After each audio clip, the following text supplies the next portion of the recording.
In astronomy, stars are classified under several different schemes, and in this video I will go over the most common in use and how they describe almost every single type of star in the universe. Starting off, we have the Harvard Spectral Classification. There are 7 main classes, organized from hottest to coolest, starting with stellar class O, then B, A, F, G, K, and M, commonly remembered with the mnemonic, "Oh, be a fine girl, kiss me."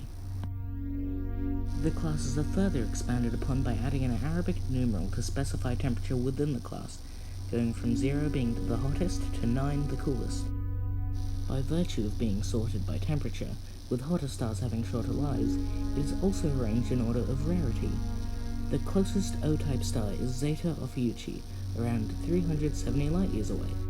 Meanwhile, there could be up to 55,000 M-type stars within that same distance.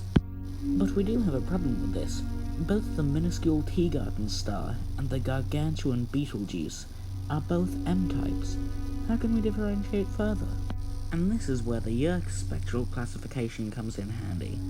This is a way of classifying the actual type of star, in some cases more useful than the Harvard classification, as that only measures temperature.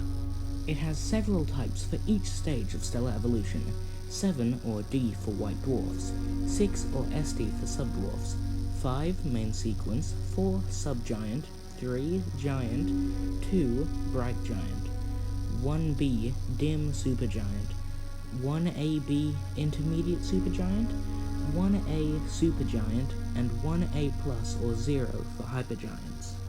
With this you can classify essentially every type of star.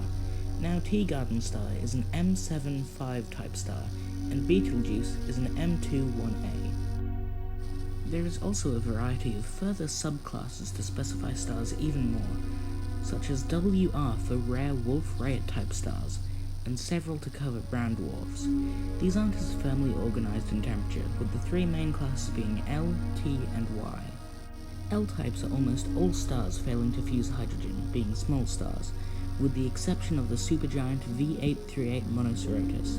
T-types have more methane in their spectra, and Y-types are observationally rare due to their immense dimness.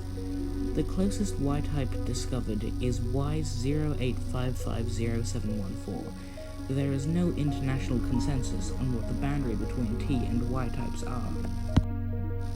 There is also C-class for so-called carbon stars, S-types on the road between M and C-types, and the aforementioned D for white dwarfs. With these 2 systems and the additional extra classes, almost every single stellar object can be described, with minimal exceptions. An incredibly useful tool for astronomers.